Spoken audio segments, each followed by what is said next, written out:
Micky, first of all, Daniel Jones suspended. How much of a blow is that going to be going to Crawley tomorrow? Well, if he does what he did in the first 20 minutes at Sheffield United, it's not much of a blow, is it? It's a simple answer to that. Stupid sending off. You know, I think both tackles are rash. Both tackles can be avoided. You know, and he's rightly sent off. I've got no complaints about the sending off at all. But as a miss, well, you know, it gives somebody an opportunity to come back into the fold. You know, Cole Dickinson will probably play left back, and you know, it could be costly for Daniel if we do well. Is it the kind of thing where you need to have a word there, or is he experienced enough to know that, look, that's just not acceptable? No, listen, you know, I think that the one good thing about us this season has been our discipline. That's the first sending off we've had.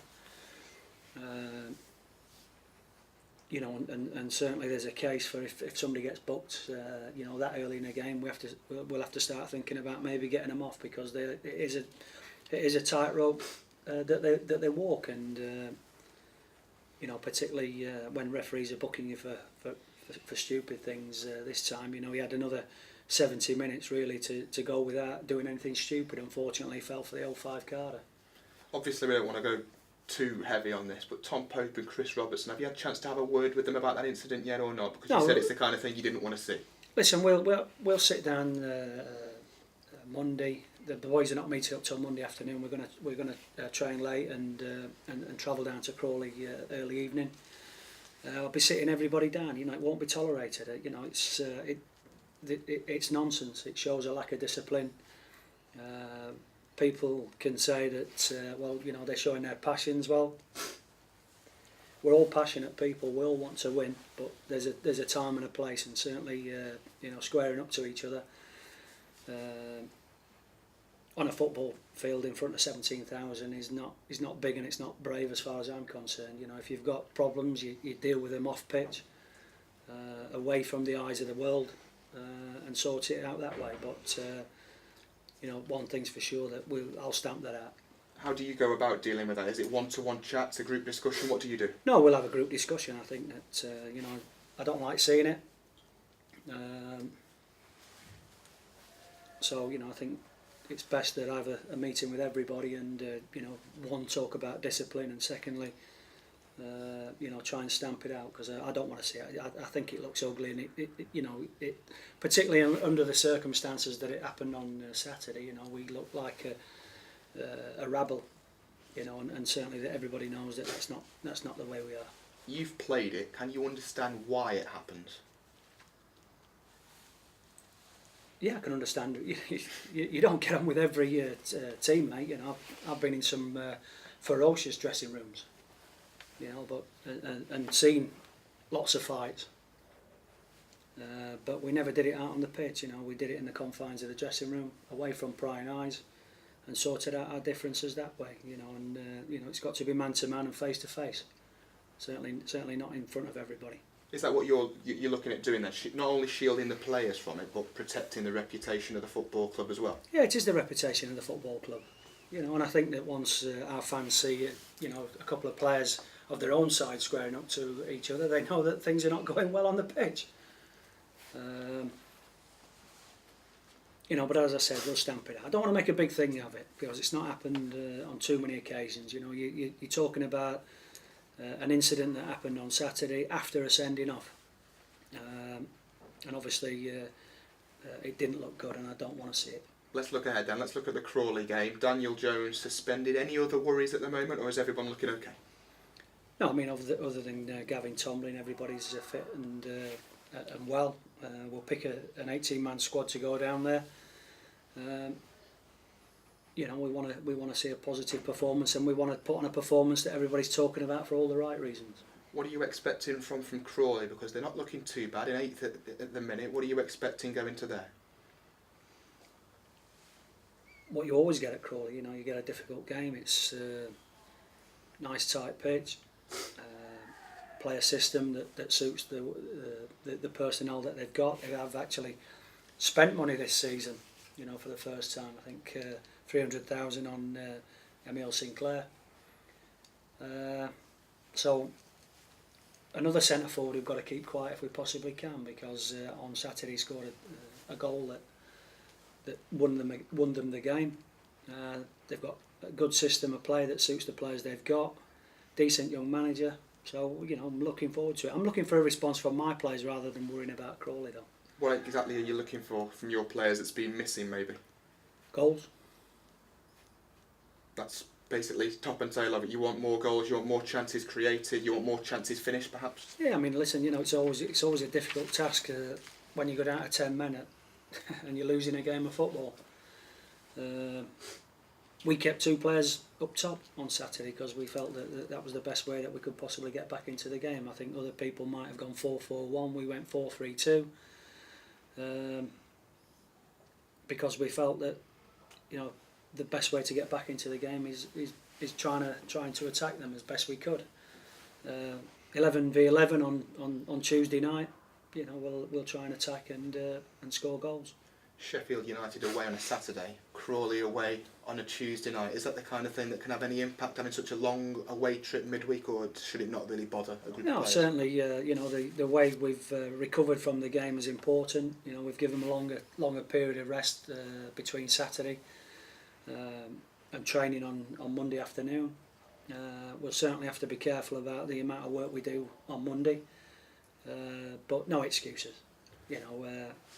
That's part of the modern game, travelling as far north as Sheffield and then as far south as Crawley. We don't want to make excuses that we've had an awful long way to travel. If we lose on Tuesday nights because they were better than us and we've not done anything daft. And something that probably this time last year we spoke a lot about was mental strength in players. It's something that we're looking at on the show tomorrow night. When you go up a level, as you have done, you've gone from winning a lot to not having things as much of your own way this season as you did last season. How important is it that you not only have the ability technically, but that you've got that mental strength in your squad as well at this stage? Well, mental strength is something that's underestimated by a lot of people. I think that being mentally strong is part of what makes you a top player. The fact is, you don't have it all your own way, as you've rightly said. We're used to winning games of football, or we're now seeing periods where we win a couple, we lose a couple, and what you've got to do is make sure that doesn't destroy you, that you take each game on its merits, that you don't get too high when you win and too low when you lose, that you accept responsibility for the ball at all times, even if you're not doing particularly well in any part of the game, and the ones that have got that mental strength play for the top clubs. That's why they're at top clubs. Are you happy with the mental strength overall in your group of players? Well, we've got a lot of experience in that dressing room that should be okay with it, but people say, well, why does he look a world beater in the second division and not so good in the first? Well, we've stepped up a level. We're playing against different opposition that are better. Everybody finds their level, whether it be managers or players, and we're finding out a lot about the individuals that some that did particularly well last season not playing so well this season, and they've got to find their feet and understand that it is a different level, that there's they're playing against better players who don't make perhaps as many mistakes as they do in the second division, and they've got to prove to themselves first of all that they're good enough, and I do feel that part of that process is that mental toughness, that you say to yourself, I am good enough, I can play at this level, and I'm going to prove it to people. And maybe we're finding at this moment that maybe some players that haven't really got that strength, but it's early on. It's still, we're a quarter away through the season, and we're still finding our feet. For some people are still finding their feet. Brilliant, thank you. Cheers. Micky, obviously, can you put your finger on why the inconsistency? Because you're very complimentary. Because we're playing against better players, George. Because you were better teams with more resources. You were very complimentary about the performance against Peterborough. He didn't get the result. But is it a question you have to play to your maximum because of what you just said? You're playing against better opposition, better technique, better players. Listen, we didn't. You know, Sheffield United didn't absolutely steamboat us with football on Saturday. We were playing against 11 players. You know, so our discipline, we've got to keep 11 players on the pitch to try and win the game of football. Against Peter, I was pleased, you know. Not pleased with the fact we've lost, but pleased with the effort and the performance of the boys. Against Sheffield United, I thought we started poorly, first 20 minutes. Goal down, man sent off. Got a goal back, luckily, and then the start of the second half, we did well. You know, we frustrated United for long periods of the game, and you know, you're never out of the game, and certainly we as a team have not been out of too many games, even when we've been losing. But you've always said, and you've said it a couple of times this season, you can't afford to carry passengers at any level, can you?